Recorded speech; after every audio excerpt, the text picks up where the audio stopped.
Hello students, कैसे हैं आप सब। देखिए, एक क्वेश्चन डेफिनेट का और एक क्वेश्चन आपका इनडेफिनिट इंटीग्रेशन का, मतलब इंटीग्रल कैलकुलस का। मैंने बहुत क्वेश्चन प्रैक्टिस आप लोग को करवाया है और मैंने आपके साथ शेयर भी किया है, लेकिन फिर मुझे कुछ अच्छा क्वेश्चन और दिख जाता है तो मैं सोचता हूँ आपके साथ शेयर कर ही दूँ। ठीक है ना। क्योंकि देखिए, इतना वेरिएशन है ना टाइप्स में कि मैं रोक ही नहीं पाता अपने आप को आपके साथ शेयर करने से। तो देखिए, कुछ ऐसा ही क्वेश्चन है पहला और सेकंड क्वेश्चन, दोनों काफ़ी अच्छे क्वेश्चन हैं। ऐसा नहीं कह सकते कि क्वेश्चन बहुत टफ है, लेकिन आपको थोड़ा सा तो ज़रूर सोचने पर मजबूर करेगा। क्वेश्चन कैसे किया जाए, ये तो आपका पहले प्रीवियस ईयर ही क्वेश्चन है और ये क्वेश्चन वाकई में बहुत ही अच्छा क्वेश्चन है। एक बार खुद ट्राई कीजिए और चलिए स्टार्ट करते हैं, देखते हैं कि इस टाइप के प्रॉब्लम को कैसे सॉल्व करेंगे। हाँ, और वीडियो अगर पसंद आएगा, कॉन्सेप्ट अगर कुछ क्लियर होगा तो वीडियो को जरूर लाइक कीजिएगा, वीडियो को शेयर कीजिएगा, चैनल को सब्सक्राइब कीजिएगा और अपने दोस्तों के साथ भी शेयर कीजिए। ठीक है ना। कुछ सपोर्ट कीजिए, हम भी आपको सपोर्ट करेंगे। तो देखिए, क्वेश्चन गिवन है पहला, F X is non negative continuous function defined on R. ठीक है ना, बेसिक कॉन्सेप्ट है हमारे पास ये सब चीज़ें का। सिंबल का मतलब आर का मतलब real number, such that this equal to this, then find the value of this. ठीक है, तो आपको लग रहा है कि फंक्शन को डिटरमाइन कर लिया जाए, तो क्या फंक्शन डिटरमाइन हो सकता है? अगर नहीं होगा तो ये वाले कंडीशन को देखकर तो एक चीज़ माइंड में जरूर आना चाहिए कि ये कहीं ये पीरियोडिक फंक्शन की बात कर रहा है, मतलब पीरियोडिक फंक्शन का बात कर दिया तो डेफिनिट में जो पीरियोडिक फंक्शन का जो प्रॉपर्टीज है वो भी अप्लाई होगा। तो उसके लिए सबसे पहले हमें फंक्शन का पीरियड निकालना पड़ेगा। और ये जो बड़े बड़े जो नंबर होता है ना, और कुछ ऐसा कंडीशन आपको कहीं दिखता है तो पीरियड का ही बात कर रहा है। ठीक है, तो सबसे पहले इसको डिफाइन करते हैं जो गिवन है हमारे पास। उससे पहले पीरियोडिक फंक्शन का कॉन्सेप्ट देखिए क्या होता है। चलो कैपिटल में लिख के बताता हूँ कि F T plus X equal to क्या होना चाहिए, आपके पास एफ एक्स होना चाहिए। और टी क्या होता है, very very small positive quantity.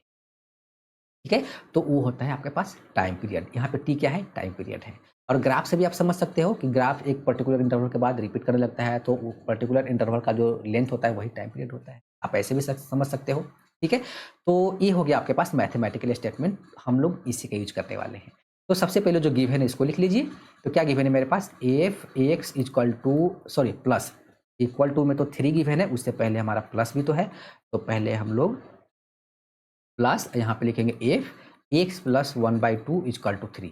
ठीक है, अब पीरियड निकालने के लिए एक काम तो करना पड़ता है कि एक्स का एक सुटेबल वैल्यू रिप्लेस करना ही पड़ेगा।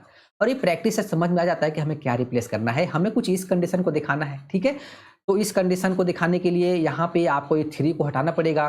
तो एक काम यहाँ पे कीजिए, आप एक्स को एक्स प्लस 1/2 से रिप्लेस कर दीजिए। तो यहाँ पे हो जाएगा एफ एक्स प्लस 1/2। अब क्यों किया गया कि जैसे यहाँ पे एक्स प्लस 1/2 करोगे तो 1/2 प्लस 1/2 एफ एक्स प्लस 1 बच जाएगा। ठीक है, इसीलिए किया। और यहाँ पे देखिए वही बात बोल रहा है कि यहाँ पे बचेगा आपके पास एफ एक्स, क्योंकि एक्स की जगह आप एक्स प्लस 1/2, तो 1/2 प्लस 1/2 1 बच गया।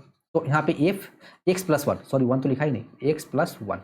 ठीक है, विच इज इक्वल टू क्या हो गया, 3 हो गया। और ये 1 हो गया, ये हो गया आपके पास। दोनों को इक्वेट कर दीजिए।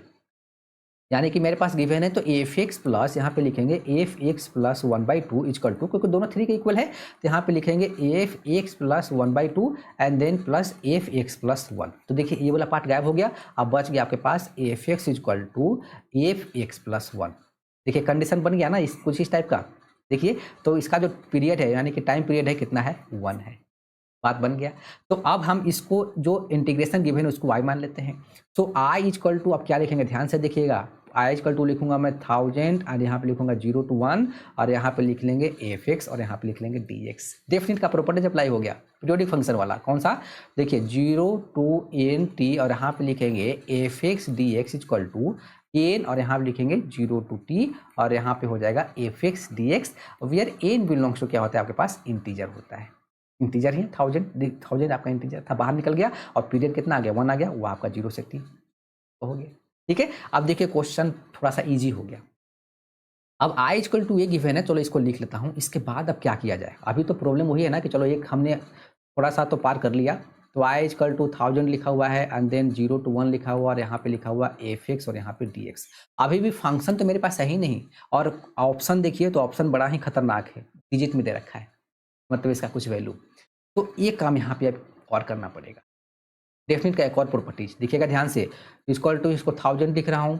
ठीक है, ब्रैकेट डाल दिया, यहाँ पे लिखेंगे 0 to 1/2 then F X D X plus यहाँ पे लिखेंगे 1/2 1 और यहाँ पे लिखेंगे एफ एक्स डी एक्स। देखिए एक प्रॉपर्टीज आपने पढ़ा होगा, अब इसका यूज इतना खतरनाक तरीके से हो सकता है, कभी आपने सोचा था। एक था ना कि A to B F X D X equal to ये होता है ए टू सी, यहाँ पे लिखते हैं F X D X and then plus C to B, और यहाँ पे लिखते हैं एफ एक्स डी एक्स। ये वाला प्रॉपर्टी तो आपने पढ़ा होगा। यहाँ पे स्मॉल एफ में लिखा है, यहाँ पे कैपिटल में, कोई बात नहीं, फंक्शन ही तो है। ये वाला प्रॉपर्टीज आपने पढ़ा होगा, वही अप्लाई कर दिया। अब ये 1/2 पे ही क्यों किया गया, तो ये सब चीज़ आपको आइडिया लग रहा है यहाँ पे x प्लस 1/2 को देखकर, ठीक है। अभी देखिए इतना ही नहीं, अभी तो ये प्रॉपर्टीज अप्लाई कर दिया, अब इसके बाद एक और काम करना है आपको। अब थोड़ा सा मैं एक कोई 1 2 मान रखा है क्या, हाँ 1 एंड 2 मान रखा है, तो चलो एक काम करता हूँ, इसको थोड़ा सा हम लोग थर्ड मान लेते हैं, ठीक है। अब मैं थोड़ा सा इस इंटीग्रेशन को सिंप्लीफाई करने जा रहा हूँ, ध्यान से देखिएगा, ठीक है। तो ये जो लिखा हुआ है ना, यहाँ पे आपको ये काम करना पड़ेगा, क्या, आपको ये जो लिमिट है ना, अपर एंड लोअर लिमिट सेम करना पड़ेगा, ठीक है।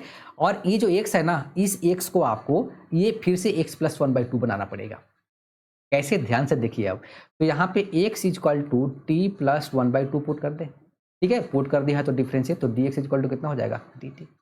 अब यहाँ पे लोअर लिमिट, अगर 1/2 पुट किया x का वैल्यू तो t 0 हो गया, और अगर x इक्वल टू 1 पुट किया तो t कितना हो गया, 1/2। देखिए अपर एंड लोअर लिमिट सेम हो गया, और यहाँ पे मेरे पास एफ हो जाएगा, और x का वैल्यू t प्लस 1/2 हो जाएगा, और यहाँ पे dx का वैल्यू कितना हो गया, dt। अब इसको मैं क्या लिख रहा हूँ, देखिए डेफिनिट का प्रॉपर्टीज कितना खतरनाक होता है, और क्या क्या प्रॉपर्टीज है, और प्रॉपर्टीज का ही खेल है। तो इसको लिखेंगे 0 to 1/2, और यहाँ पे लिखेंगे x प्लस 1/2, और यहाँ पे लिख लेंगे dx।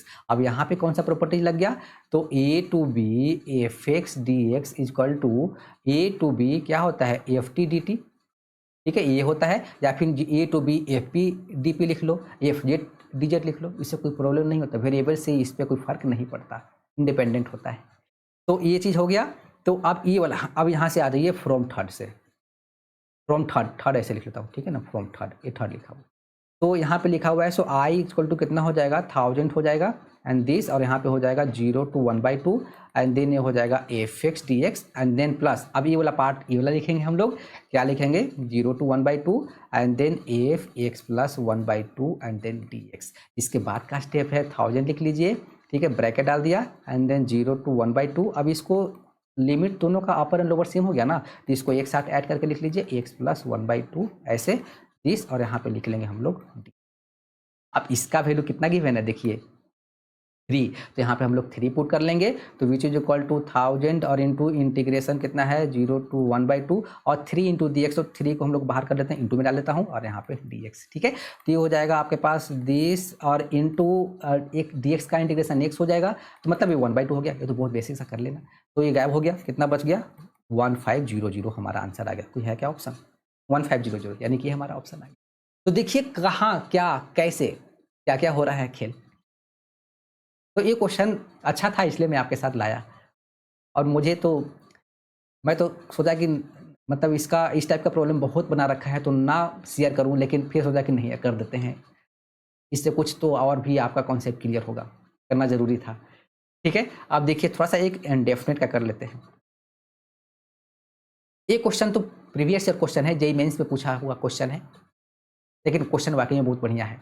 क्या लग रहा है, कैसे करेंगे, तो इसको देखकर तो एक तो आइडिया लगा, ऐसे और ऐसे देखता है ना, तो एक माइंड में आ जाता है कि ये वाला कि ई टू द पावर एक्स, और यहाँ पे एफ एक्स प्लस यहाँ पे एफ डैश एक्स, और यहाँ पे डी एक्स लिख देते हैं, तो इसका हो जाएगा ई टू द पावर एक्स, और यहाँ पे एफ एक्स प्लस सी, कुछ ऐसा वाला जो होता है प्रॉपर्टीज, स्पेशल प्रॉपर्टीज, ठीक है ना, स्पेशल फॉर्मूला।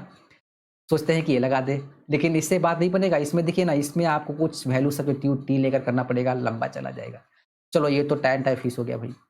अब इसके बाद आता है कि इंटीग्रेशन बाय पार्ट्स। जब तो इंटीग्रेशन में कुछ समझ में नहीं आता ना इंडेफिनिट में, तो हम इंटीग्रेशन बाय पार्ट्स में ही जाते हैं, चांस रहता है कि बन जाता है।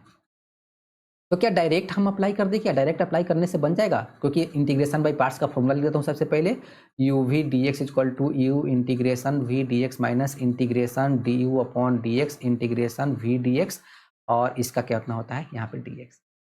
और हम लोग कॉन्सेप्ट लेते हैं आइलेट, है ना, आइलेट से हम लोग इसको प्रोसीड करते हैं, I logarithm inverse function logarithm algebraic trigonometric and exponential, ठीक है। ये वाला कॉन्सेप्ट होता है जिसमें हम लोग यू भी डिसाइड करते हैं क्या ले क्या ना ले। तो यहाँ पे तो ये दिख रहा है एक्सपोनेंशियल, इसको तो आपको भी लेना है और इसको यू लेना है, तो क्या इतना ईजी है, ठीक है। इतना ईजी रहता तो जेईई मेंस या फिर एडवांस पूछता ही क्यों। कुछ तो जरूर लॉजिक है क्वेश्चन में। तो ये काम करना पड़ेगा आपको यहाँ पे, ठीक है। और ये सब प्रैक्टिस का खेल है, प्रैक्टिस करोगे तो आपको आइडिया लग जाएगा, ठीक है ना। तो इसीलिए तो प्रैक्टिस होता है। यहाँ पे क्या करना है आपको, इसको जो क्वेश्चन है इसको y मान लिए, तो i इक्वल टू यहाँ पे लिखिए, पहले इस 1 को इसके साथ मल्टीप्लाई कर लीजिए, e to the power x plus, और x टू द पावर -1 को आप 1/x लिख लीजिए, और यहाँ पे dx एंड देन प्लस। अब ये वाला पार्ट इसको एक साथ रखकर इसके साथ मल्टीप्लाई कर लीजिए, यानी कि ये लिखा हुआ x minus x to the power -1 को मैं ऐसे लिख देता हूँ, बेटर रहता है समझना दिस, और e टू द पावर कितना है x प्लस 1/x, और यहाँ पे लिख लेंगे d। अब आपको क्या करना है, सिर्फ एक पार्ट में इंटीग्रेशन करना है। और इस टाइप का प्रॉब्लम कितना ही बहुत ज़्यादा पूछा हुआ है क्वेश्चन है, इस टाइप का कॉन्सेप्ट के बहुत सारे क्वेश्चन है। तो अब इसमें क्या लगा देना है, आई लेट, तो यहाँ पे 1 डाल देंगे, और 1 को हमेशा क्या लेते हैं v, और इसको क्या लेते हैं u।